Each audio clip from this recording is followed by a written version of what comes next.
Labbaik Allahumma labbaik.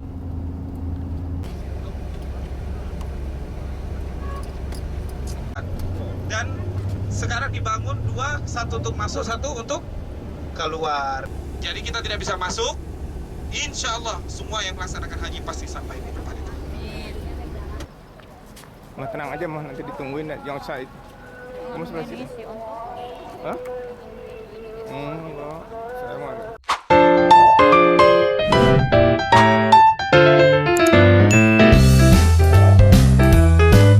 Labbaik Allahumma labbaik. Labbaik Allahumma labbaik. Labbaik la syarika laka labbaik. Labbaik la syarika laka labbaik. Innal hamda Innal hamda wan ni'mata wan ni'mata laka wal mulk laka wal mulk la syarika lak. la syarika lak.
Kita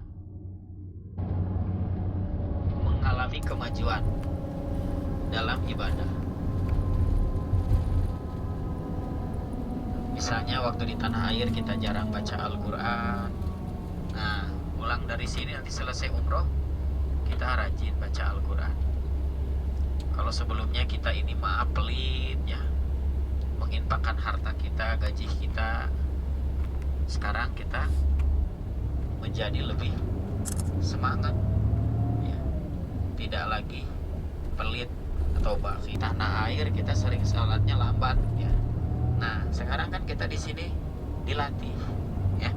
Sebelum adzan aja kita sudah siap-siap ya nggak?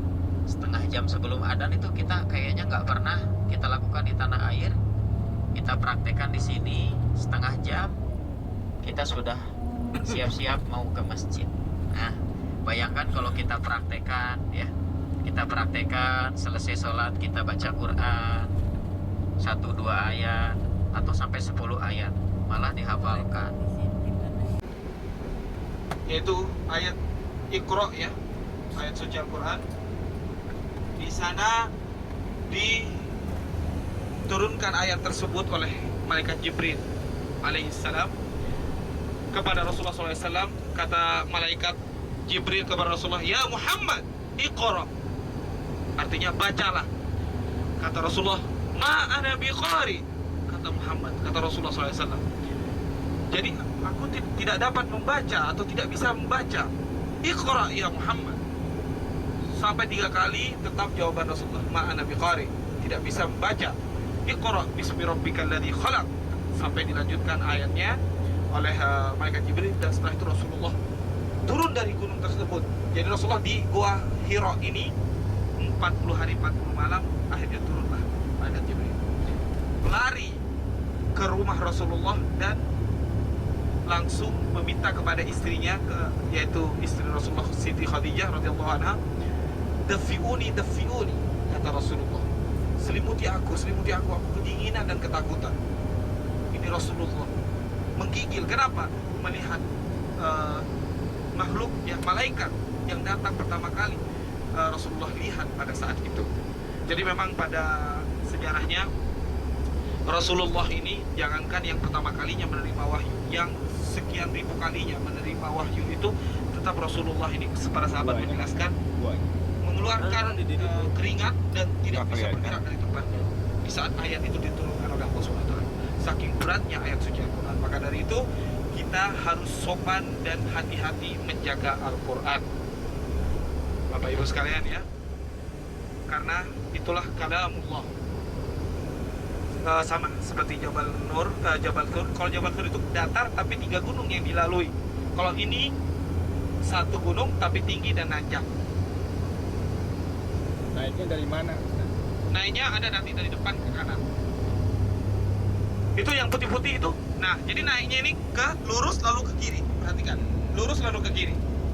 Di atas ada onta juga, kalau ingin foto-foto. Jadi biasanya kita itu seperti yang saya sampaikan, jam 3 kita naik sampai sana sholat subuh. Setelah sholat subuh sambil bawa bekal sarapan di atas, lalu kita turun. Itulah yang dinamakan dengan Jabal Nur, subhanallah ya. Tempat pelontaran itu kurang lebih dari tenda ini 6-7 kilo. Ya, sekitar sejaman lebih. Tergantung padatnya, Pak. Jalan sih. Karena jalan kaki ya, kadang-kadang kan masih berhenti. Ya, tanggal malam 10 ya, di Aqobah saja. Ya, malam 10. Tanggal 9 malam 10. Ya, ya. Aqobah yang terakhir saja. Iya, setelah itu Taufik Fadah kan, baru pamit lagi kembali ke Mina. Dan sekarang dibangun 2, satu untuk masuk, satu untuk keluar. Itulah satu arah. Dan kenapa waktu itu jamaah Indonesia paling banyak? Karena jatahnya perkemahan jamaah Indonesia di balik bukit tersebut harus melalui terowongan sampai detik ini. Dan sebelah kiri ini yang VVIP jamaah ya, itu bangunan itu. Ya, 21 kali 3 dan ditambah 7 berapa itu? Sekitar 60 ya. Ya, 66. Ya, 73 betul. Jadi kita tidak bisa masuk. Insya Allah semua yang melaksanakan haji pasti sampai di tempat itu. Bapak Ibu sekalian yang dimuliakan Allah. Terowongan Mina sebelah kanan kita. Ada 2 terowongan sebelah kanan, itu yang dinamakan terowongan Mina. Dari sini Ula, ke sana lagi Wusto, dan ke sana lagi Aqobah. Pelontaran Jumarah itu pada tanggal malam 10 hanya dilontar Aqobahnya saja yang terakhir. Tapi tanggal 10 dan 11 dan 12 itu 3-3-nya. Setiap Jumarat itu dianjurkan melontar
masjid sebelah kanan kita ya. Ini satu-satunya masjid yang ada di Padang Arafah. Padang Arafah ini tempat di mana kita melaksanakan wukuf. Sebagian kesempurnaan pelaksanaan haji kita yaitu pelaksanaan wukuf di Padang Arafah. Arafah.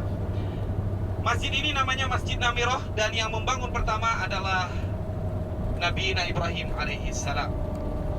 Beliau membangun masjid tersebut, dan ternyata sampai saat ini alhamdulillah masih ada. Kenapa kamu menangis? Jawaban Sayyidina Abu Bakar, beliau berkata, tidak ada apa-apa ya Rasulullah, hanya terkena sedikit gigitan ular. Jadi pada saat itu juga Rasulullah menyentuh luka tersebut dan terobati tanpa ada bekasnya. Setelah itu Rasulullah SAW setelah 3 hari 3 malam merencanakan melanjutkan hijrahnya. Ustaz sudah menjelaskan ya tentang Jabal Thur dan juga Jabal Rahmah.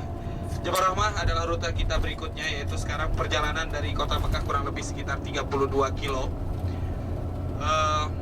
Kalau kita perhatikan sekarang dengan tidak dirasa kita secepatnya bisa sampai ya ke tempat tersebut. Tapi kalau dulu mereka harus jalan kaki, naik onta dan lain sebagainya, dan mungkin tidak sedatar sekarang ya pastinya. Itulah perbedaan antara zaman dulu dan sekarang. Bapak Ibu sekalian yang dimuliakan Allah, yang harus kita syukuri sebenarnya. Mungkin sejarah tentang Jabal Thur belum selesai, tapi karena kita sudah mendekati, siap-siap saja, kameranya disiapkan, penuh dengan kendaraan di sekitar kita ini. Bis-bis di sini antri karena semuanya jamaah yang ziarah.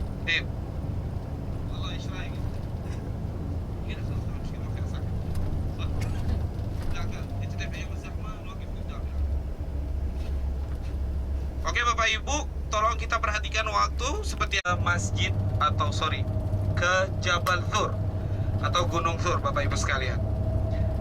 Gunung Thur kita di sana akan singgah sejenak ya untuk menyaksikan seperti apa gunung tersebut, dan akan kami jelaskan juga sejarah atau sedikit tentang sejarah Jabal Thur seperti apa dan kapan terjadinya. Pastinya merasakan perjuangan Rasulullah Shallallahu Alaihi Wasallam memperjuangkan agama Islam di kota Mekah ini. Di antaranya tempat yang pertama yang akan kita ziarahi yaitu Jabal Thur. Jabal Thur ini di bukitnya ada sebuah goa yang dinamakan juga dengan Goa Thur. Mungkin Bapak Ibu sekalian pasti penasaran dengan goa tersebut, tapi kita hanya memiliki kesempatan untuk pagi hari ini hanya sekedar menziarahi, tapi tidak sampai ke atas. Karena apabila kita ingin ke atas butuh waktu 3-4 jam naik turunnya. Begitu. Jadi goa tersebut ada di bukitnya, dan Jabal Thur ini yang dilewati adalah 3 gunung. Jadi kalau kita perhatikan seberapa berat ya perjalanan atau perjuangan Rasulullah SAW memperjuangkan agama Islam. Pertemuan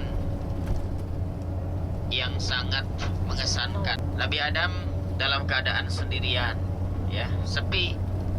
Ternyata hidup walaupun di surga, tapi dalam keadaan sendiri itu tidak nyaman. Akhirnya Allah menciptakan Hawa.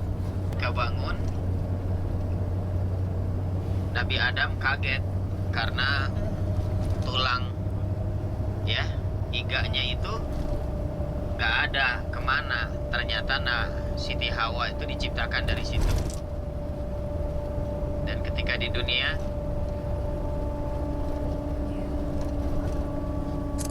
bertemulah Nabi Adam dan Siti Hawa. Bayangin ya, sangat dramatis dan romantis. Coba bayangin, di dunia diturunin yang begini luas, nggak ada siapa-siapa, ternyata bertemu dengan Siti Hawa. Waduh.